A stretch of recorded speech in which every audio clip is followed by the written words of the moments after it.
tous les jeunes qui arrivent sur le marché du travail, ou alors même des moins jeunes, à 25, 30, 35 ans, ils veulent en effet du digital, ils veulent de l'intelligence artificielle, ils veulent de la crypto, ils veulent des choses comme ça, et c'est normal.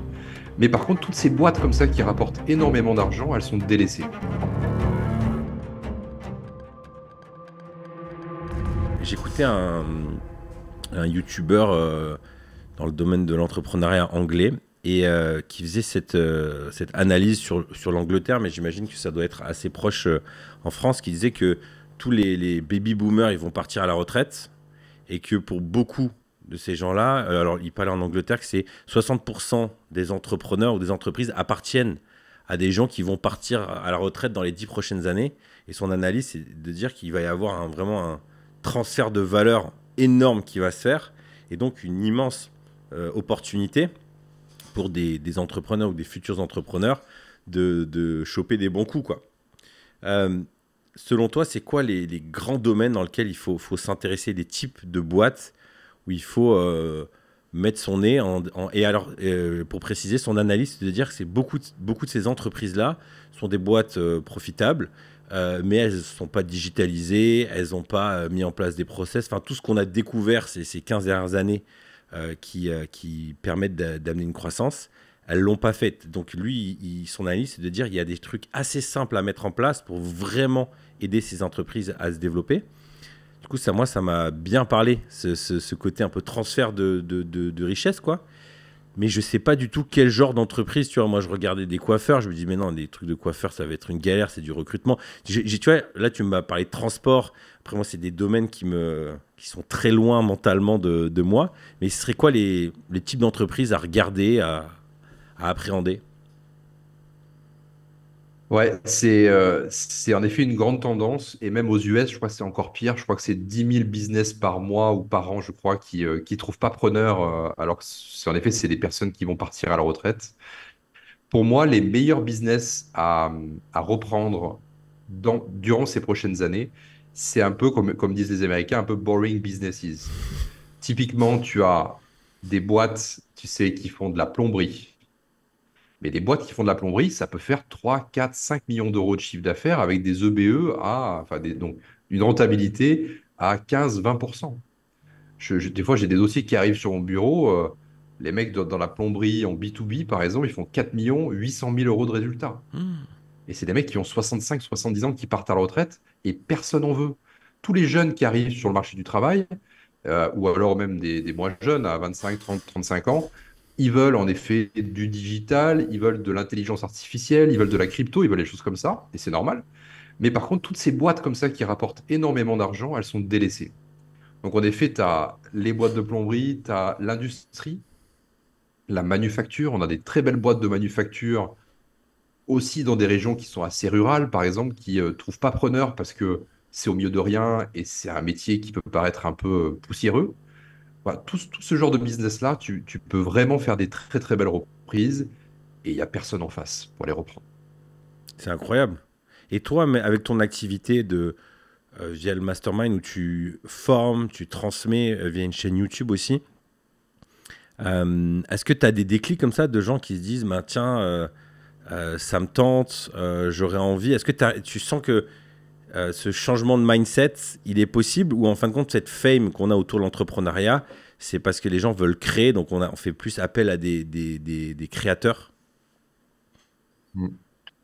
Alors, je sens que ce système de reprise, parce qu'en fait, c'est vrai qu'il y a quand même les médias TF1, la BPI communiquent beaucoup, beaucoup, beaucoup là-dessus, puisque pour la France, ça va être, si toutes ces entreprises-là ferment leurs portes, ça va créer un manque à gagner énorme. Donc, ils font quand même beaucoup, beaucoup de communication là-dessus. Et je sens qu'il y a de plus en plus de personnes et de plus en plus jeunes qui viennent justement se former chez nous. Ouais.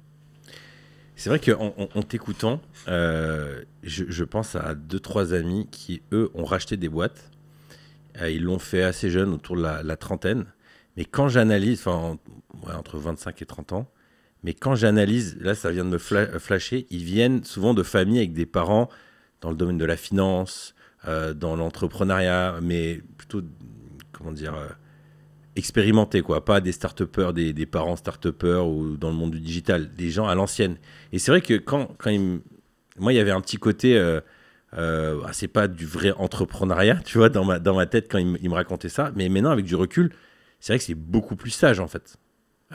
Et comme tu dis, il y a deux manières de faire. Il y a soit je rachète et puis je laisse piloter, mais il y a aussi je rachète et j'ai envie de mettre les mains dans le cambouis. J'ai un ami, il a fait ça avec une maison d'édition et il s'est éclaté, quoi. Il a pu commencer direct avec une boîte avec le plus dur était fait et puis il a pu grandir.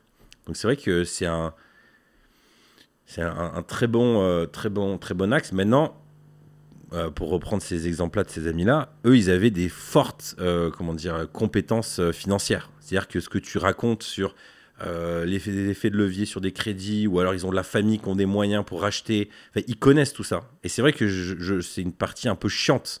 Tu vois, même moi, depuis 1 an que j'essaie de me renseigner, tu vois, je freine parce que je sens des documents analysés, des tableaux Excel, des rendez-vous chez le banquier, et genre j'ai déjà de la sueur avant même de commencer, quoi. Alors, il y a des méthodes qui sont beaucoup plus simples. Tu vois, par exemple, dans mon mastermind, je propose un fichier Excel avec 38 formules automatiques.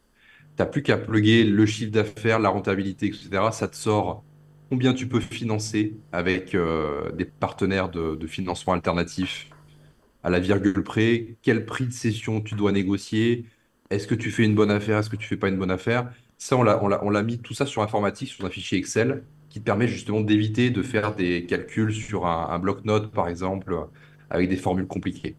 Donc, il y a des méthodes beaucoup plus simples pour y arriver et sans se prendre trop la tête. Et est-ce qu'il Vraiment. existe des boîtes qui peuvent accompagner? Par exemple, imaginons moi j'identifie des entreprises. Moi, tout ce qui est paperasse ou quoi, c'est pas mon truc. Mais par contre, je me sens de porter la responsabilité, de faire ce suivi. Est-ce que ça existe des boîtes qui font ça en fait avec moi en disant bah, on va analyser pour toi, on va te faire remonter les informations, on va travailler les dossiers, on va trouver les financements.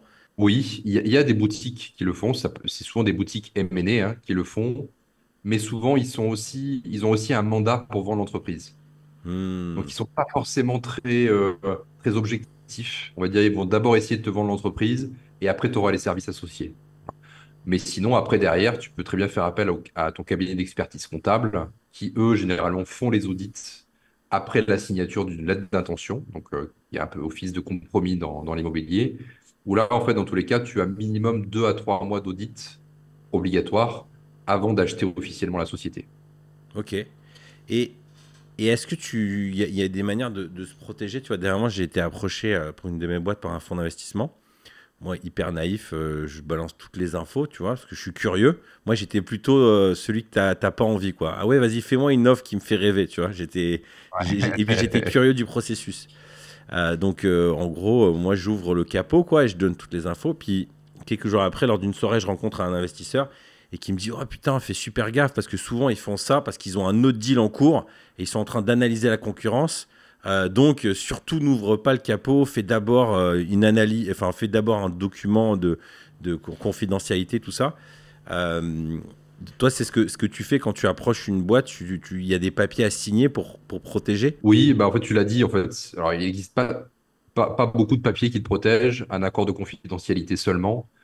Mais là, dans ton cas, c'est vrai que si un fonds d'investissement a envie d'avoir l'information pour comparer avec un deal qu'ils font actuellement, bah, tu pourras jamais le savoir, en fait, hein, de ce qu'ils en font. Mais ouais, c'est ça, c'est-à-dire Mais qu'en fait, c'est, j'ai voilà. beau avoir un document comment dire, un document de confidentialité, je vais pas leur faire un procès parce que l'info elle a fuité, c'est juste, c'est moral, quoi. Voilà, c'est ça. Non, c'est difficile de se protéger. Si cet échange a fait écho avec ton propre cheminement, je pense que tu vas apprécier l'e-book que j'ai rédigé pour les papas, patrons, pèlerins. Adieu la culpabilité des parents entrepreneurs. J'ai mis à l'écrit 17 pensées qui m'ont aidé à réduire de 30% ce sentiment de culpabilité. Tu sais, cette impression de ne pas être assez présent pour ma famille, pour mon travail. Pourquoi 30%? Tout simplement parce que ce sentiment ne disparaît jamais vraiment. Bien géré, il est un indicateur, mais non contrôlé, il fait beaucoup de dégâts. Cela fait des années que je travaille sur ce sujet, car la culpabilité est très présente en moi et c'est un sentiment qui se transmet de génération en génération. Et je ne veux pas refiler ça à mes enfants. Trop lourd à porter. La culpabilité, c'est porter l'entière responsabilité des événements. Dans l'e-book, je te partage aussi un cheminement mental pour t'aider à discerner ta part de responsabilité. Au lieu de te flageller, encaisser, faire le sauveur, de plutôt responsabiliser les gens autour de toi. Il est gratuit et il te suffit de cliquer dans le lien dans la description. En le téléchargeant, tu t'inscris aussi à ma newsletter où je te partage mes nouveautés. Bisous.